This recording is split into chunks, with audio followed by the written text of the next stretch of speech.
Moses is dead. After 40 years of wandering the desert, the Israelites are camped on the edge of Canaan, looking across the border at a network of heavily fortified city-states. They are a nomadic people, equipped with basic weaponry, facing entrenched, heavily armed kingdoms.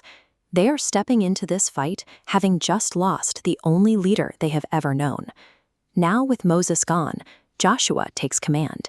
He assumes the role of both military general and a theological leader of the entire nation. God's instructions to him are strict. Victory will not come from superior troop movements or better weapons. Success relies entirely on Joshua's personal courage and the nation's strict obedience to the laws of the covenant. This campaign brings a 400-year-old promise made to Abraham to its climax. Taking this territory is a physical test of their fortress city of Jericho.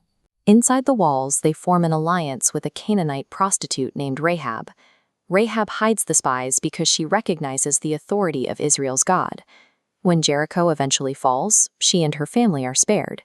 Survival in the Promised Land requires faith in God, regardless of ethnic lineage.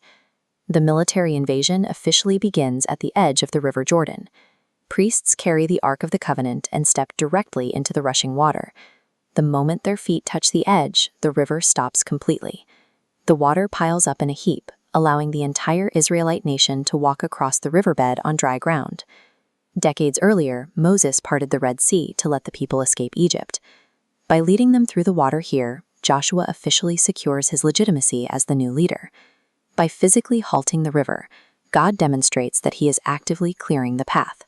He is fighting to give them Canaan, exactly as he fought to free them from slavery. At Jericho, the military strategy defies logic. The Israelites do not build siege ramps or battering rams. They march around the city for 7 days, blow trumpets, and shout. The massive defensive walls collapse flat outward, allowing the Israelite soldiers to charge straight into the city and capture it. The campaign accelerates across Canaan. City by city, the Israelites advance, eventually triggering a massive conflict against a coalition of kings at Gibeon. During the battle, a lethal barrage of hailstones falls from the sky. This targeted weather event kills more enemy soldiers than the Israelite swords do. The enemy coalition begins to retreat, but night is falling. To prevent their escape under the cover of darkness, Joshua prays for the sun and the moon to halt their movement in the sky. The daylight extends. The normal rotation of the earth pauses to ensure a total victory. These victories rely on localized earthquakes, relentless lethal weather, and cosmic anomalies. This is an eviction notice executed directly by God himself. With the major military resistance broken, Joshua shifts to administration. The conquered territory is divided among the 12 tribes of Israel.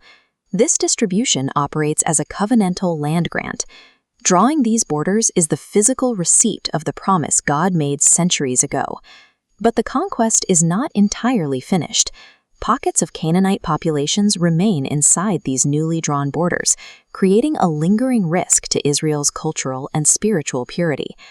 Taking the territory was the first requirement. Their ability to live safely in it now depends entirely on their ongoing loyalty to the covenant. At the end of his life, an aging Joshua gathers all the tribes together one last time at the ancient city of Shechem. He delivers a stark warning. If they assimilate into the surrounding culture and begin worshiping local deities, they will lose the land they just fought to secure. He presses the nation for a public declaration of their allegiance, demanding, "Choose this day whom you will serve." God fulfilled his promise to bring them into Canaan. Now he requires their absolute loyalty in return.